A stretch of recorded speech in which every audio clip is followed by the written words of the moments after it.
tudo bem? Hoje nós vamos falar um pouquinho das leis ponderais da química, tá certo? Na verdade, vocês já devem ter parado para pensar no simples fato de observar um pedaço de carvão queimando e cada vez aquele carvão vai ficando um pouco menor e ter se indagado, se perguntado sobre realmente se ele está desaparecendo ou o que está acontecendo. A matéria ela vai acabar, tá? Então as leis ponderais elas vieram para responder para a gente esse tipo de dúvida que é comum, né, nós apresentarmos. Na verdade, a reação química de combustão do carvão não está destruindo a matéria, fazendo com que o carvão desapareça, sem um princípio importante, que foi aquele visto por Lavoisier na sua lei ponderal, que é a chamada lei da conservação da massa. No final do século XVIII, o cientista Antoine Lavoisier realizou uma série de experiências em recipientes fechados, para que não entrasse nem escapasse nada do sistema que ele estava estudando, e efetuando pesagens com balanças precisas, bem mais precisas do que cientistas anteriores que tentaram desvendar esse mistério das transformações da matéria. Pois bem, qual a principal observação que Lavoisier chegou? Ele chegou e concluiu, com as suas experiências, a seguinte situação, que no interior de um recipiente fechado, a massa total não varia, ou seja, ela se mantém constante, quaisquer que sejam as transformações que venham a ocorrer. Tá certo? Então, na verdade, se a queima de um carvão acontecesse num ambiente fechado, a massa sempre seria a mesma. Por que a massa, quando a gente pensa numa churrasqueira, do carvão diminui e a gente pensa que o carvão desapareceu sem se transformar em nada? Simplesmente acabou o carvão.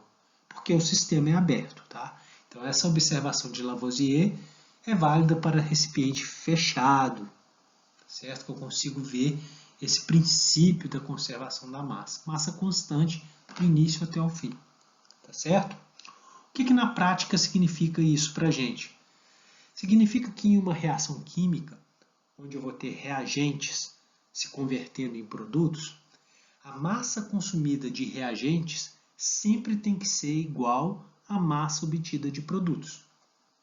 Tá certo? Numa equação química genérica, tipo essa que nós estamos vendo, onde A e B são reagentes, C e D são os produtos, essa lei de Lavoisier significaria que a soma das massas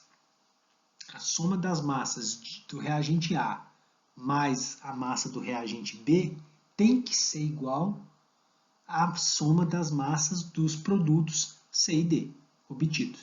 Tá certo? Um esquema aqui, retirado do livro do Ricardo Feltri, mostra isso para a gente de forma mais clara. Conforme vocês podem observar aí, eu tenho uma substância monoatômica, tá? Então essas esferas, pequenas esferas, elas representam de forma bem fora da realidade devido às massas aí, tá? Então é um exemplo meramente ilustrativo. Não vão pensar que eu tenho átomos com 3 gramas e tudo mais, tá? As dimensões e as massas do átomo, na verdade, são muito menores. Então, isso daqui é só um exemplo para a gente entender um pouco melhor, baseado em medidas mais palpáveis para nós. Tá? Então, aqui eu tenho um reagente, que seria essa esfera cinza, de 3 gramas, uma substância monoatômica, com apenas um átomo, reagindo com uma substância diatômica, que são essas duas bolinhas vermelhas, tá certo? Formando uma substância, que na verdade é o produto, uma substância triatômica. Então, conforme vocês podem observar, eu tenho 2 átomos vermelhos no início e eu vou ter os dois átomos vermelhos no final. Eu tenho um átomo, no caso cinza aí, dessa substância, no início, nos reagentes, então ele vai se preservar lá no final. Então as massas desses átomos, elas não mudaram. Então, os 3 gramas consumidos dessa substância cuja esfera é cinza, mais os 8 gramas dessa substância diatômica aqui, com essas duas bolinhas vermelhas, corresponde, o somatório dessas duas massas, ou seja, 3 mais 8, corresponde a 11 gramas, que é justamente a massa do produto obtida, que é essa substância, poderíamos falar uma molécula triatômica, tá certo? Então, houve o princípio da conservação dos átomos que estavam nos reagentes, apareceram em quantidades iguais nos produtos. Simplesmente houve uma recombinação desses átomos numa substância diferente que é o produto, certo? Assim, a gente pode concluir com o enunciado da lei de Lavoisier, conservação da massa, que na natureza nada se perde, nada se cria. A matéria apenas se transforma. Beleza?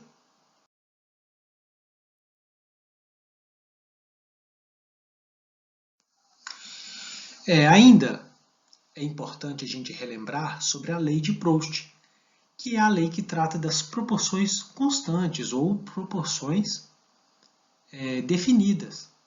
Quase na mesma época de Lavoisier, Joseph Louis Proust, efetuando também uma grande série de pesagens e inúmeras experiências, chegou à seguinte conclusão.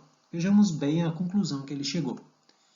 Uma determinada substância composta é formada por substâncias mais simples, unidas sempre na mesma proporção em massa. Quer dizer, o que significa essa lei de Proust? Significa que uma substância composta, ela sempre vai ser originária de uma substância simples. Aí a gente sabe que substância composta é aquela substância que vai apresentar átomos de diferentes elementos químicos.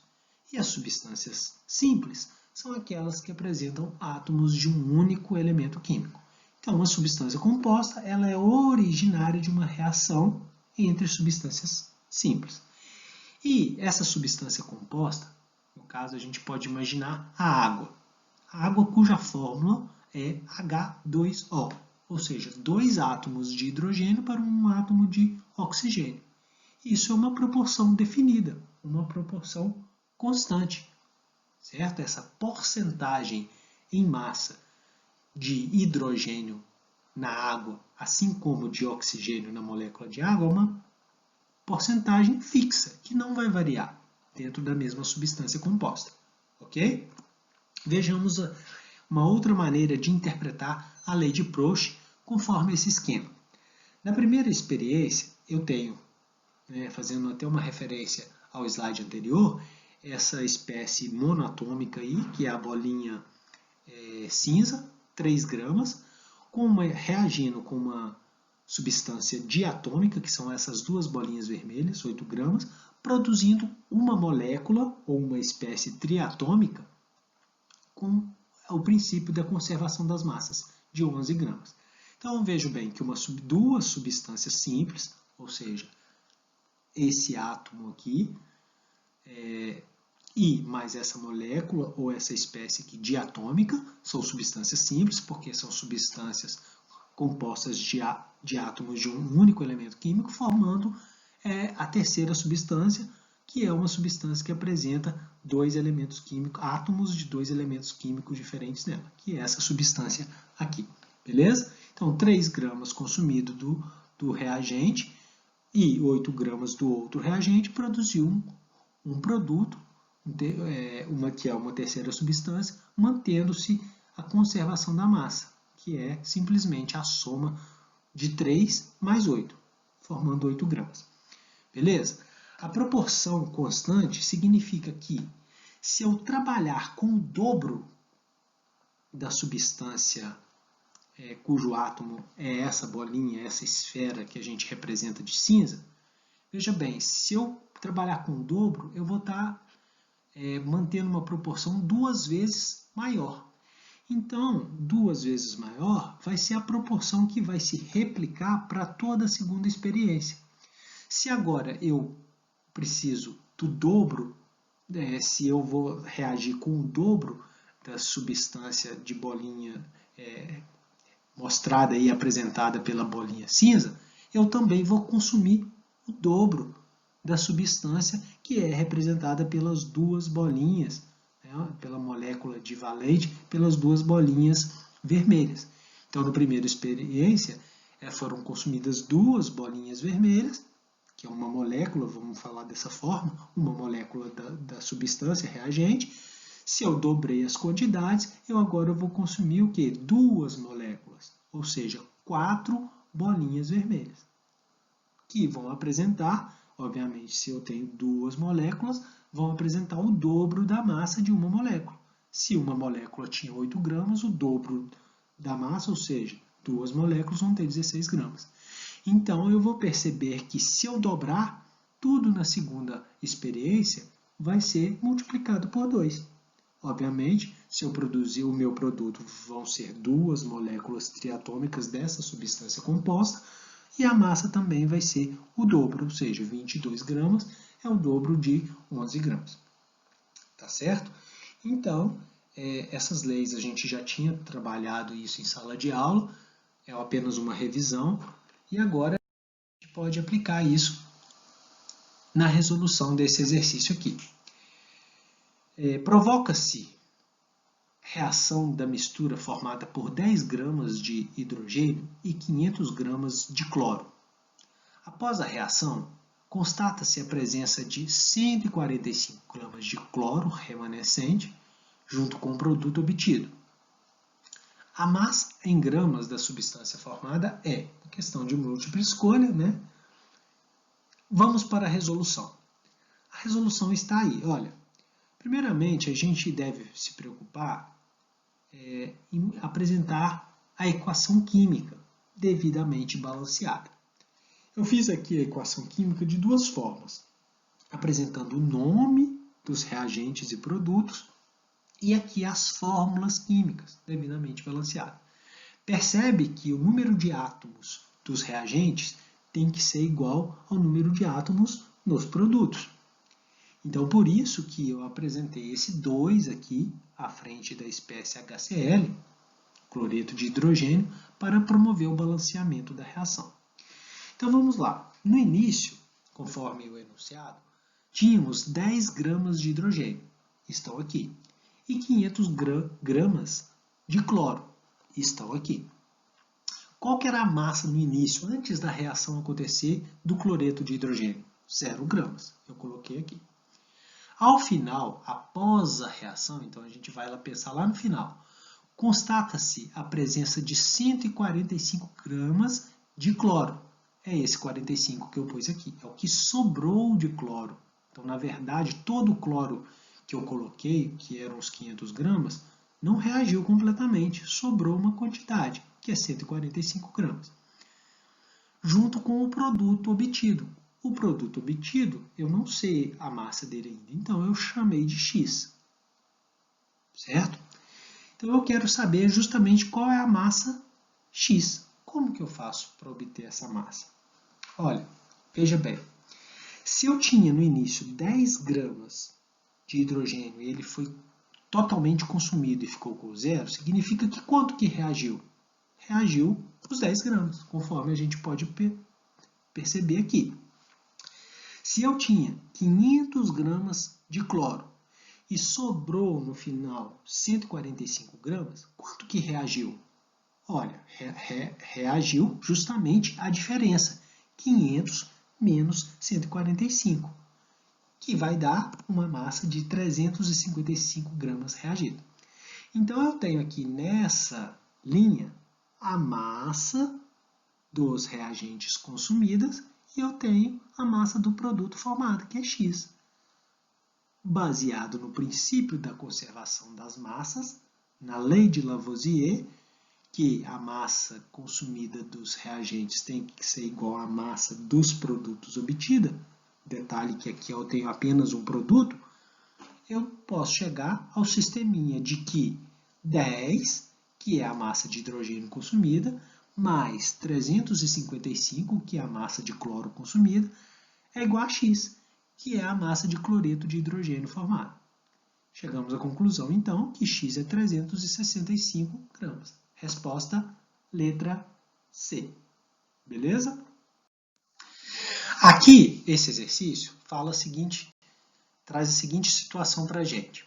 Qualquer que seja a procedência ou processo de preparação do NaCl, que é o cloreto de sódio, é um sal inorgânico, podemos afirmar que sua composição, composição é sempre 39,32% de sódio e 60,68% de cloro, com base na lei de, está mostrando aí uma proporção em massa entre esses dois elementos químicos na substância. E essa proporção é sempre, ou seja, ela é fixa. Lei das proporções definidas ou constante, lei de Proust, letra C. Ok? E mais esse problema aqui, nós temos o seguinte, 46 gramas de sódio reagem com 32 gramas de oxigênio, formando peróxido de sódio. Quantos gramas de sódio são necessários para se obter 156 gramas de peróxido de sódio? Então, uma questão de múltipla escolha. Vamos para a resolução. Resolução é o seguinte, conforme eu falei para vocês, a gente vai obter a equação química balanceada. Até mesmo para a gente já ir se acostumando e se preparando para o estudo de estequiometria, que é uma matéria muito importante que a gente vai estudar aqui no primeiro ano.